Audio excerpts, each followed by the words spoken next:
আসসালামু আলাইকুম বন্ধুরা, সবাই কেমন আছেন? BCS assurance preliminary model test শেষ করার মিশনে নেমেছে। আশা রাখি আপনারা সাথে থাকবেন।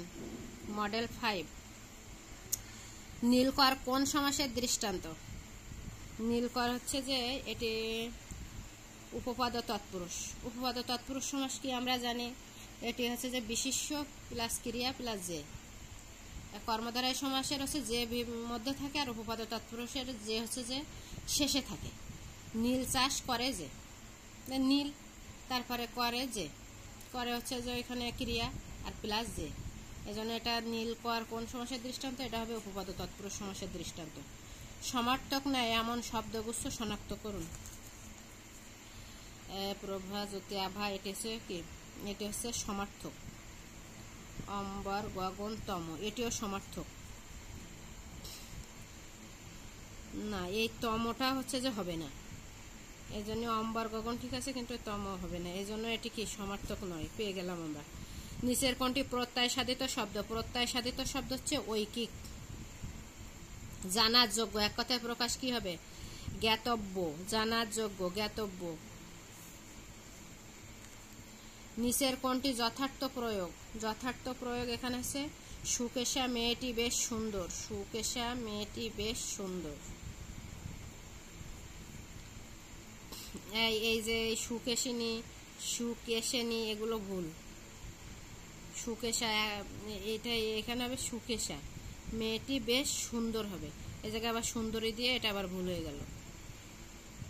অ্যাপারথেট পারিভাষিক শব্দটির অর্থ কি? অ্যাপারথেট পারিভাষিক পড় ভিজে গেল, এখানে কিসের অভাব পরিলক্ষিত হয়েছে? যোগ্যতা। কাপড় কি ভিজে যায় নাকি? যোগ্যতা হয়নি। কোন ধ্বনি সংবৃত ও বিবৃত দুই রকম উচ্চারণ পাওয়া যায়? কোন ধ্বনি সংবৃত বিবৃত? ও আর এ, এই দুটো সংবৃতিতেও পাওয়া যাবে, আবার বিবৃতিতেও পাওয়া যায়। শোয়া শব্দটি কোন ভাষা থেকে এসেছেন? শোয়া, ফার্সি। মাত্রাধিক্য শব্দটির সঠিক সন্ধি বিচ্ছেদ কোনটি? মাত্রা প্লাস আধিক্য, মাত্রা প্লাস আধিক্য, মাত্রাধিক্য, মাত্রা প্লাস আধিক্য, মাত্রাধিক্য। নিচের কোনটি পরাগত সমীভবনের উদাহরণ? পরাগত সমীভবনের উদাহরণ হচ্ছে যে কান্না। যারা তারা কোন ধরনের সর্বনাম? যারা তারা হচ্ছে যে সাপেক্ষ সর্বনাম। যারা তারা কি? সাপেক্ষ সর্বনাম। ভেড়া দিয়ে চাষ করা সম্ভব না, এখানে ভেড়া দিয়ে কোন কারক? ভেড়া দিয়ে চাষ করা সম্ভব নয়, এখানে ভেড়া দিয়ে হচ্ছে যে সাপেক্ষ, ওটা কোন কারক? করণ কারক। ভেড়া যেহেতু একটু বস্তু। নিচের কোনটি ক বর্গীয় বর্ণ? কখা গগা উম, এ উম হচ্ছে ক বর্গীয় বর্ণ। তারপরে ওরে তুই কোথায় চললি, বাক্যে ওরে কোন পদ? ওরে তুই কোথায় চললি, এটা আবেগ। প্রথম বাংলাদেশ আমার শেষ বাংলাদেশ, গানটির গীতিকার কে? মনিরুজ্জামান মনির।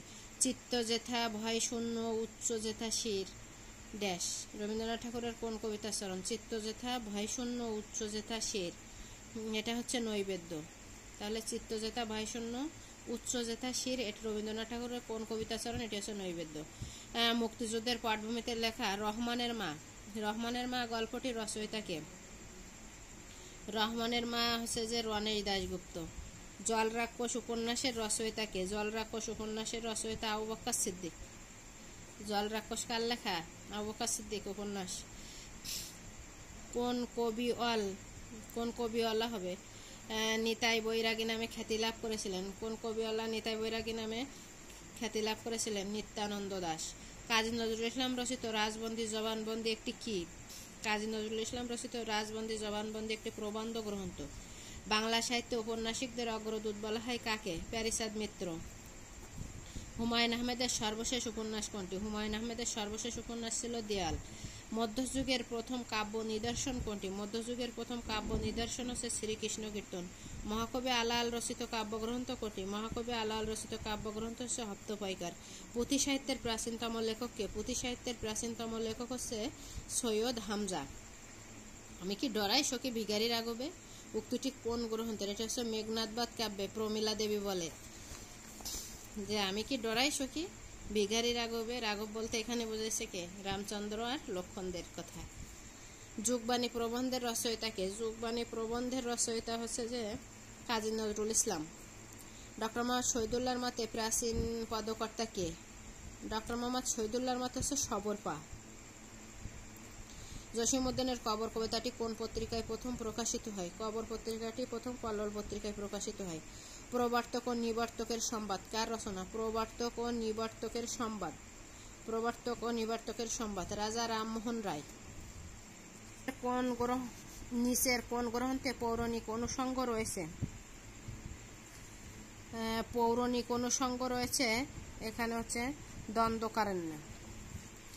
পৌরাণিক অনুষঙ্গ রয়েছে এখানে। আমার পাত প্রবন্ধটি নজরুলের কোন প্রবন্ধ গ্রন্থের অন্তর্ভুক্ত? রুদ্রমঙ্গল। সুনীল গঙ্গোপাধ্যায়ের পূর্ব পশ্চিম উপন্যাস কোন পত্রিকায় প্রকাশিত হয়? এটা হচ্ছে তার দেশ পত্রিকায়। সুনীল পূর্ব পশ্চিম উপন্যাসটি প্রথম হচ্ছে দেশ পত্রিকায় প্রকাশিত হতো। সকলেই কবি নাই, কেউ কেউ কবি জীবনানন্দের কোন গ্রন্থের উক্তি? কবিতার কথা।